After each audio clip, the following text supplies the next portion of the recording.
Hi friends, welcome to my channel. నేను discussion word తమ్ముళ్ళు చూశారు కదా. అసలు శోభనం అనే కార్యక్రమం నిర్వహించడం అవసరమా? ఎందుకు చేస్తారు? అసలు ఎందుకు ఇది ఎంత అవసరం? దీని గురించి కొంచెం మాట్లాడదాం. పోతే ఇప్పుడు పెళ్ళిళ్ళ సీజన్ నడుస్తూ ఉంది కదా. పెళ్ళిళ్ళు అవుతున్నాయి, తర్వాత ఫస్ట్ నైట్లు అంటే ఫస్ట్ నైట్లు జరుగుతున్నాయి. కానీ నాకు వచ్చే అనుమానం ఏంటంటే, అసలు పెళ్ళిళ్ళే ఒక అన్యాచురల్ అని నాకు అనిపిస్తుంది. ఎందుకంటే సహజంగా ఏదైనా జీవులకి మేల్ ఆర్ ఫీమేల్ ఉంటే ఒకరికొకరు అట్రాక్ట్ అయ్యి మేటింగ్ అవుతారు. అదే సహజంగా జరిగే ప్రక్రియ. సహజానికి విరుద్ధంగా కేవలం మనిషి జాతిలో మాత్రమే పెళ్ళి అనే ఒక కార్యక్రమాన్ని ఏర్పాటు చేశారు. ఎందుకంటే ఒకరికొకరు తోడుండాలి అని అంటారు. ఏ జంతువు కూడా కలిసి జీవించట్లేదు.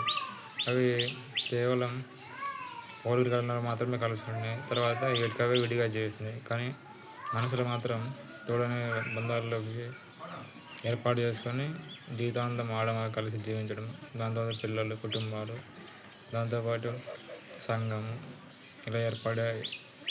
అయితే ఇది ఇప్పుడు అప్రస్తుతం. కానీ మనం చర్చించబోయే విషయం ఫస్ట్ నైట్ గురించి.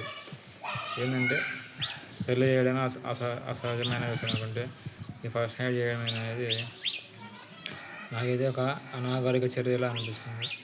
ఎందుకంటే ఆడమగ కలిసి నైట్ అవ్వడం అనేది సహజంగా జరిగే ప్రక్రియ.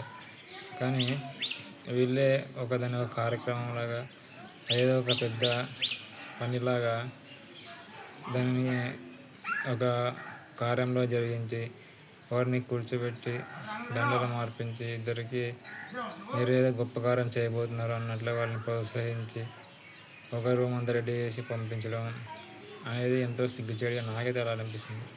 కానీ మీకేమనిపిస్తుంది నాకు తెలియదు. మీ ఫస్ట్ నైట్ ఎలా జరిగిందో కూడా మీకేమనిపించిందో కామెంట్ చేయండి. ఇకపోతే ఇంట్లో వాళ్ళే పెళ్ళి తర్వాత కార్యక్రమం అంటూ ఏదో చేస్తారు, ముహూర్తం అని పెడతారు. తర్వాత ఒక నైట్ అంతా వాళ్ళకి ఏం పీకే పని లేదన్నట్ల ఆ పని మీదే ఉండడానికి వాళ్ళని రెడీ చేసి వాళ్ళ గ్లాస్ ఇచ్చి అమ్మని పంపించడం ఒక బలి పశువును బలివ్వడానికి పంపిస్తున్నట్లుగా నాకు అనిపిస్తుంది. మీకేమనిపిస్తుందో కామెంట్ చేయండి. ఇకపోతే పెళ్ళి చేయడం వరకు ఏదో చేశారు, ఆ సహజ చర్య అనుకుందాం. మామూలు ఈ ప్రాణకోటిలోకి ఏ జీవులు పెళ్ళి అనే కార్యక్రమం లేదు, కేవలం మనుషులకి ఉంది. అసహజ చర్య అనుకుందాం. సరే, బాగానే ఉంది. పోతే పెళ్ళి అయిన తర్వాత వారిని వదిలేస్తే వారి పని అయితే వాళ్ళు చేస్తారు.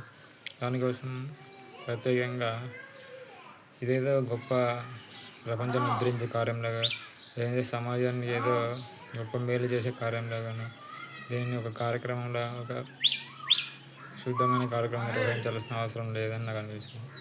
తెలియడం వరకు మీ పని అయిపోయింది. వారి ద్వారా వదిలేస్తే వారు ఏదో వాళ్ళ పని వాళ్ళు చేసుకుంటారు. ఇంకా పోతే ఎవరో తెలియని ముఖం తెలియని ఇద్దరు ఆడమగ మధ్య పెళ్ళైన సంబంధంతో ఒకటి అవుతారు. పోతే వారి మనసులో కలుస్తాయో లేదో అని తెలియదు, ఇష్టం ఉంటుందో లేదో అని తెలియదు. పెళ్ళైన కార్యక్రమాన్ని పెద్దలు బలవంతంగాను అయిష్టంగాను జీవితం కొనసాగించాలనే ఉద్దేశంతో జరిపించేస్తారు.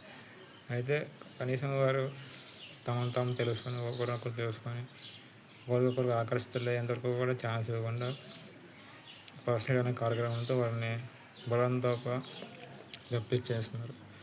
దానివల్ల అదొక కృత్రిమంగా తయారవుతుంది. అంతేగాని న్యాచురల్గా జరిగే కోరికలు అనిపించట్లేదు. అంటే మనమే వారి కోరికని రేకెత్తించి మనమే వాళ్ళని ఒక లేనిపోని దానికి తయారు చేస్తున్నామని నాకు అనిపిస్తుంది.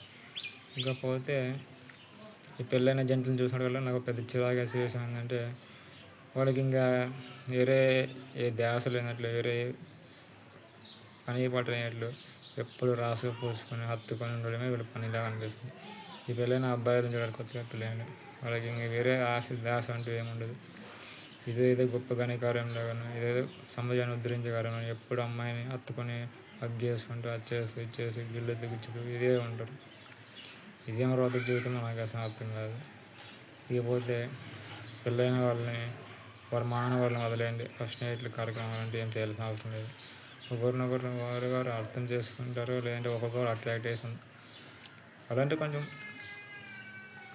ఒక స్థితిలోకి వచ్చి వాళ్ళు ఏది చేసుకుంటే పర్లేదు, కానీ ఏ పెద్దలు అనారోగ్య చర్యలను చేయకుండా ఉండడం మంచిదని నా అభిప్రాయం. Thanks for watching my video. Signing off. Bye.